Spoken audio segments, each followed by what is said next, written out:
जो भी pregnant moms हैं, जब भी वो डिलीवरी को याद करती हैं या किसी का एक्सपीरियंस सुनती हैं तो सभी उनको लगभग लोग ये बताते हैं, और ये डिलीवरी के बाद कमर में बहुत दर्द होता है, तुम तकिया मत लगाना, तुम ये मत करना, तुम वो मत करना। बहुत सारे ऐसे डर बिठा दिए जाते हैं डिलीवरी को लेकर कि डिलीवरी के बाद ये होगा, सी सेक्शन हुआ, अगर पीठ में इंजेक्शन लगा तो दर्द हो जाएगा। आपने भी सुना होगा। तो ये जो चीज है इसका क्या लॉजिक है? लोग ऐसा क्यों कहते हैं? क्या ये सच है कि डिलीवरी के बाद कमर में तो दर्द होना ही होना है? Hello and welcome to YouTube mom channel. Hope you are doing well and have subscribe YouTube mom channel. जब एक महिला की डिलीवरी होती है तो उसके बाद क्या चीजें करनी चाहिए जिससे कि कमर में दर्द ना हो, और कमर में दर्द होता क्यों है? तो सबसे पहले जब एक महिला की डिलीवरी हो गई तो जो डिलीवरी के हार्मोन्स थे, जो प्रेगनेंसी में हार्मोन्स बने थे बॉडी के अंदर, उनका स्तर धीरे धीरे करके कम होता है। ये 40 डेज का रूल आपने सभी घरों में सुना होगा कि 40 दिन बाहर नहीं जाना, 40 दिन किचन में नहीं जाना, काम नहीं करना एंड सो ऑन।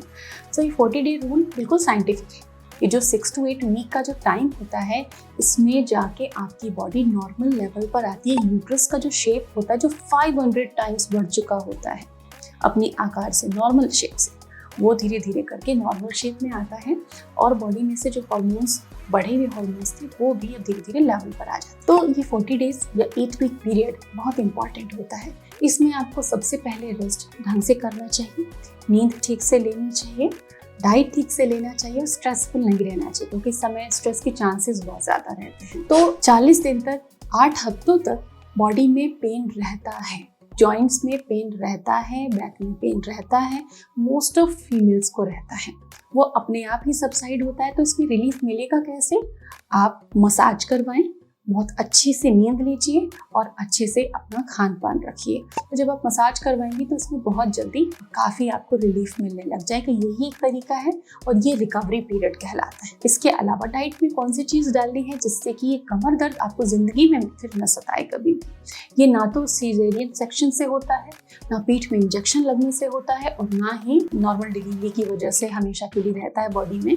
ये डिलीवरी का एक नॉर्मल प्रोसेस है, थोड़े दिन ही रहता है बैक पेन, फिर चला जाए। तो इसके लिए पोस्ट डिलीवरी आपको गोंद, जो लड्डू बनाए जाते हैं तलकर घी में, उसके लड्डू आप यूज करें। इसके अलावा कमर कस भी एक गोंद की ही वैरायटी होती है, वो भी गोंद की तरह ही घी में तली जाती है, तलने पे वो फूल जाती है। उसको भी लड्डू में प्रिपेयर करके उसको भी खाएं, इससे भी आपके कमर दर्द में आराम मिलता है। ये प्राकृतिक चीज़ें, इसमें पोषण है, न्यूट्रिशन है, विटामिन और मिनरल्स हैं, जो आपकी बहुत जल्दी हीलिंग में हेल्प करते हैं और आपकी हड्डियों को मजबूती देते हैं। डिलीवरी के बाद बेबी बम्प धीरे धीरे करके नॉर्मल होता है, तो पोस्चर में जो डिस्टॉर्शन आ जाता है उसकी वजह से भी कमर दर्द थोड़े टाइम तक रहती है। तो अपना वेट मैनेज करें, जैसे आप रिकवर हो जाएं धीरे धीरे पैदल चलना, एक्सरसाइज करना, अपनी डाइट को मैनेज करना शुरू कर दीजिए, ताकि आपका जो पेट पे फैट है वो खत्म हो जाए, और पोस्चर ठीक होने से आपको बैक पेन कभी नहीं होगा। कई महिलाएं बेबी के जन्म के बाद में उसकी टेक केयर या रात को अच्छे से नींद नहीं ले पाती, तो इसकी वजह से भी उनको कमजोरी रह जाती है, क्योंकि उसके बाद वो ना अच्छे से नींद ले पाती हैं,